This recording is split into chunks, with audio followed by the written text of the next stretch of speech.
말씀 위에 기도로 서는 하루, 매일 영광 이창현 목사입니다. 오늘도 말씀에 순종하고 기도로 호흡하는 영광스러운 성도님들 되시기를 축복합니다. 우리 기도드리겠습니다. 이 시간 주님의 말씀을 읽을 때 성령님 오셔서 밝혀주소서, 눈을 열어 보게 하소서, 귀를 열어 듣게 하소서, 마음을 열어 깨닫게 하소서, 깨달은 말씀대로 살게 하소서, 오늘도 생명의 말씀으로 채워주소서.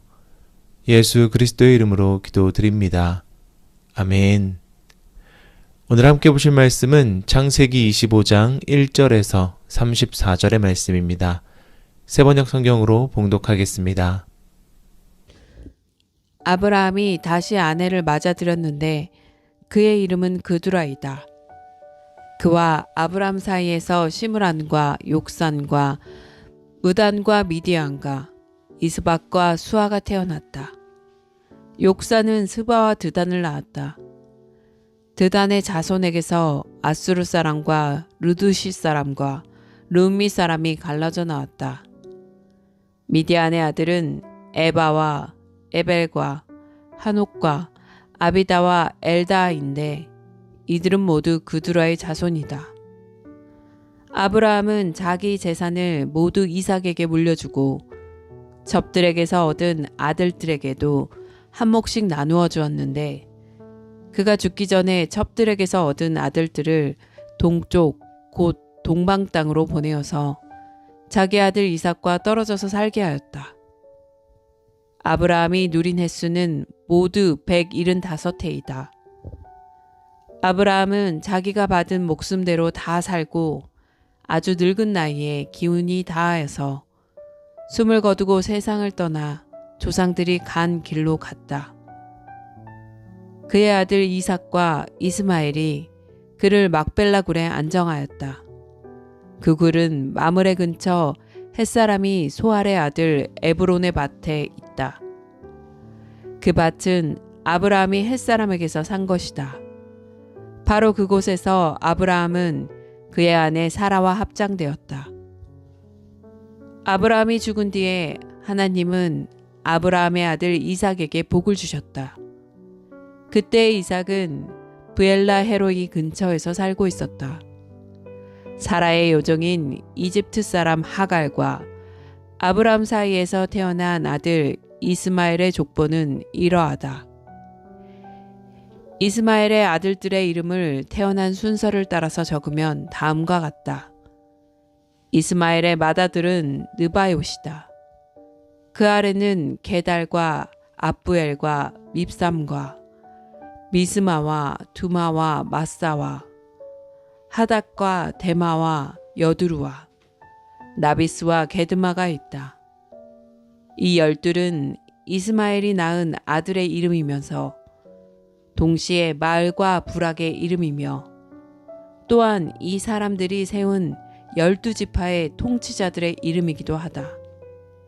이스마엘은 모두 137해를 누린 뒤에 기운이 다하여서 숨을 거두고 세상을 떠나 조상에게로 돌아갔다.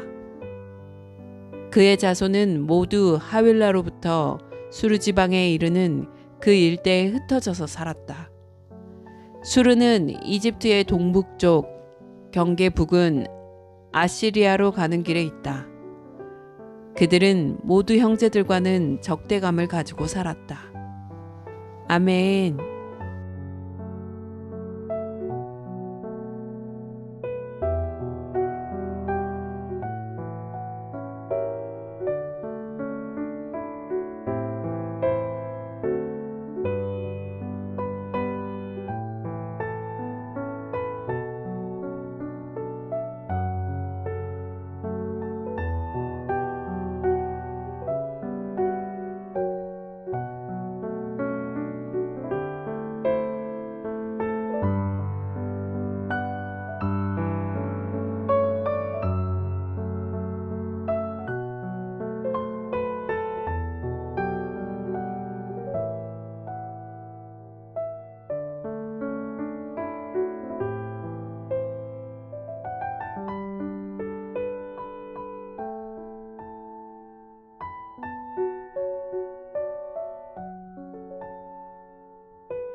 네, 말씀 잘 묵상하셨나요?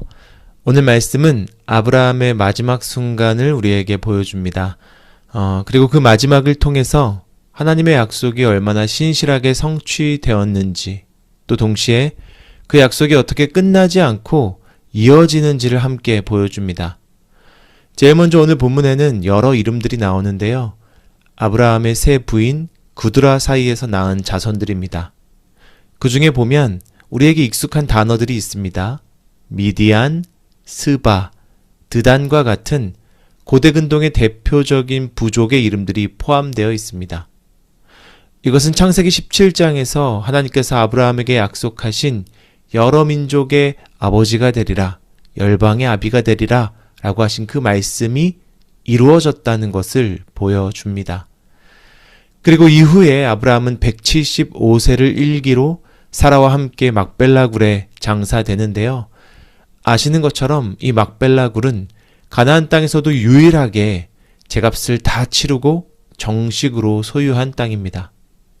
평생을 약속하신 땅 가운데 나그네처럼 살아야만 했던 아브라함이지만 죽어서는 약속의 땅에 확실한 자리를 얻게 된 것입니다. 이처럼 하나님께서는 아브라함의 마지막 최후의 순간까지도 신실하게 하나님께서 하셨던 약속들을 이루어 주셨습니다. 그러니 사랑하는 성도님들, 우리도 이 하나님을 신뢰하기를 원합니다. 내가 원하는 시간에 내가 바라는 방식으로 이루어 달라고 하나님을 소유하는 신앙이 아니라 신실하신 하나님을 겸손히 바라보며 하나님이 이루실 때에 함께 기뻐하며 찬양하는 그의 소유된 백성 되시기를 주님의 이름으로 축복합니다.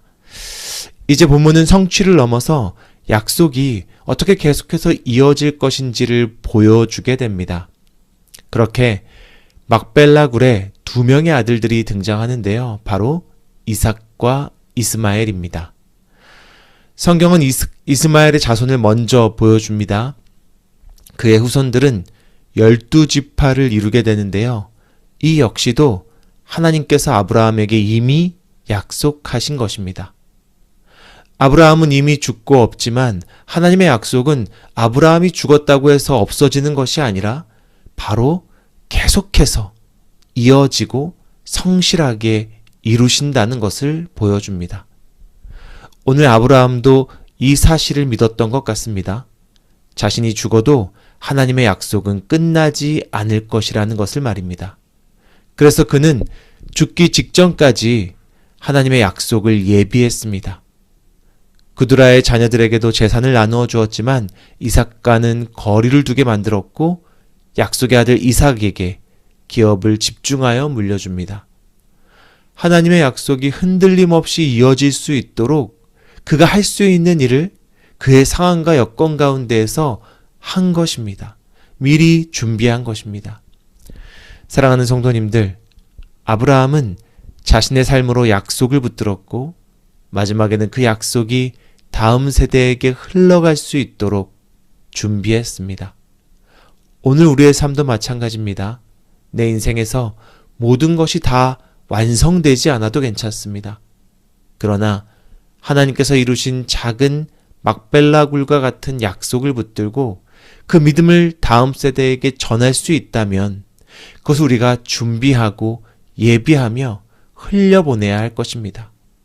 그렇다면 그 인생은 이미 가장 복되고 신실한 인생이 분명합니다.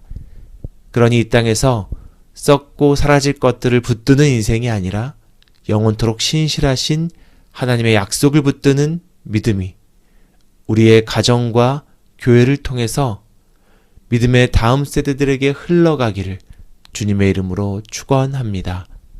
기도드리겠습니다. 사랑과 은혜가 충만하신 주님 감사합니다. 주님께서는 반드시 주님이 주신 약속을 성취하시는 분이심을 오늘 말씀을 통해 깨닫게 하시니 감사를 드립니다. 우리도 아브라함처럼 이를 믿고 믿음의 다음 세대들에게 주님이 주신 믿음을 전수할 수 있는 귀한 통로가 되기를 원합니다. 주님, 할 수 있는 것을 하게 하시고 예비할 것들을 예비하게 하셔서 우리의 다음 세대들이 우리를 통하여 하나님을 바라보고 겸손히 주님의 복의 통로로 쓰임받는 귀한 백성 되게 하여 주시옵소서. 이 모든 말씀 우리 주 예수 그리스도의 이름으로 기도드립니다. 아멘. 네, 우리 화면에 중보기도 제목이 있는데요. 함께 화면 보시면서 기도해 주시면 감사하겠습니다. 기도드리겠습니다.